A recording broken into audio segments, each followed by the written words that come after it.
and my very best to you. This week was a significant moment for our engagement in the Korean Peninsula. For the first time, a sitting United States president met with a leader of North Korea. At the Singapore summit, President Trump and Kim Jong-un committed to continue negotiations and reaffirm promises that North Korea has made in the past. However, we also heard the president question the long-term commitment of our troop presence in South Korea and accept the North Korean rationale on ending joint military exercises that have increased regional safety and cooperation. We all share the goal of a permanent, verifiable denuclearization of the Korean Peninsula, but the hard work lies ahead. Many obstacles remain between Tuesday's handshake and a comprehensive, verifiable agreement between our two countries. Reaching an agreement will require months or even years of hard negotiations and considerable consultation with our regional allies, particularly South Korea and Japan. Our next ambassador to South Korea can play a role in these negotiations.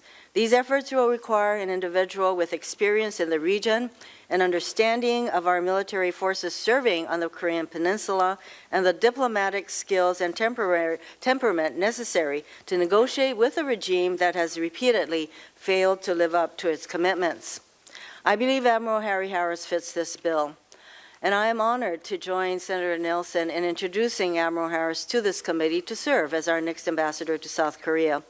After graduating from the U.S. Naval Academy in 1978, Admiral Harris served as a decorated naval flight officer. He went on to hold a variety of leadership roles throughout the Navy, including as the Secretary of State's military attaché during the Obama administration. I first met Admiral Harris just before he assumed command of the U.S. Pacific Fleet in October 2013. Over the past 5 years, I've gotten to know Admiral Harris and appreciate the open, supportive, and candid relationship that we've developed. He and his wife, Bruni Bradley, have become part of our Hawaii Ohana. Upon assuming command of the U.S. Pacific Command in 2015, Admiral Harris dedicated significant time and effort to strengthening America's regional alliances and partnerships.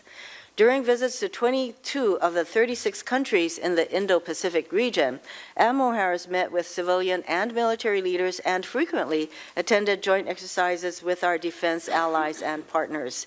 His work to improve military-to-military relationships often led to stronger government-to-government relationships throughout the Indo-Pacific region.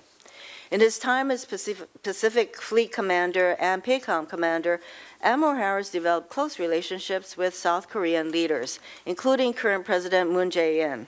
In 2014, he received Korea's Dongil Medal, the country's highest national security merit citation, in recognition of his work with the Republic of Korea Armed Forces. Admiral Harris also worked closely with our congressional delegation and other members of Congress. When my colleagues in the House and Senate visited Hawaii and requested a PACOM briefing, I made it a point to also attend. Admiral Harris's briefings were always thorough, often eye-opening, and left attendees with a deeper appreciation for PACOM and our country's vital interests in the Indo-Pacific region. Many know Admiral Harris as a tough leader with high expectations for the men and women under his command, but I also know him as a down-to-earth, empathetic person. Let me tell you a story.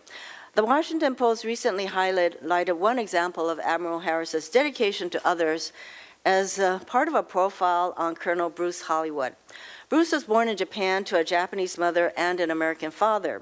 But Bruce's father left his birth mother in Japan, and she put Bruce up for adoption, thinking that that would be best for Bruce under the circumstances. He was adopted by an American couple raised in Texas and went on to serve as an Air Force colonel. After he nearly died of a heart attack in 2005, Bruce set out to find his birth mother and thank her for giving him the chance to have what he called a wonderful life. Bruce contacted the Japanese embassy in the United States, the U.S. embassy in Tokyo, and even hired a private detective, all to no avail. He had given up his search for his mother when, by chance, he met then Rear Admiral Harris at an airport and shared his story.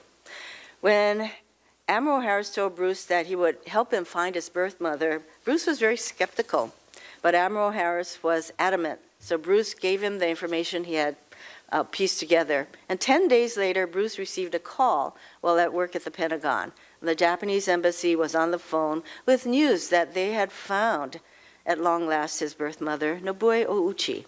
Thanks to Admiral Harris's assistance, Bruce reunited with his mother, and they were in contact for 3 years before she passed away in 2009. So in Admiral Harris, we have someone who is tough-minded and clear-eyed, with tremendous military experience, and someone who is very resourceful and focused on the task at hand. Admiral Harris's expertise in the Indo-Pacific region, his leadership experience and engagement with a variety of stakeholders in the region will stand him in good stead as our ambassador to South Korea. Last month at the Pacific Command Change of Command ceremony, Chief of Naval Operations Admiral John Richardson described Admiral Harris as a warrior diplomat with an insatiable spirit of adventure and an infectious can-do attitude.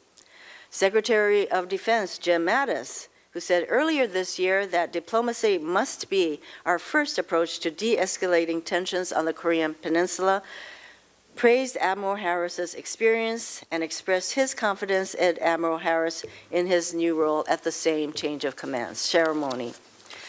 I joined Secretary Mattis and so many others in expressing my confidence that Admiral Harris will serve our country well as our next ambassador to South Korea. And I thank this committee for its consideration.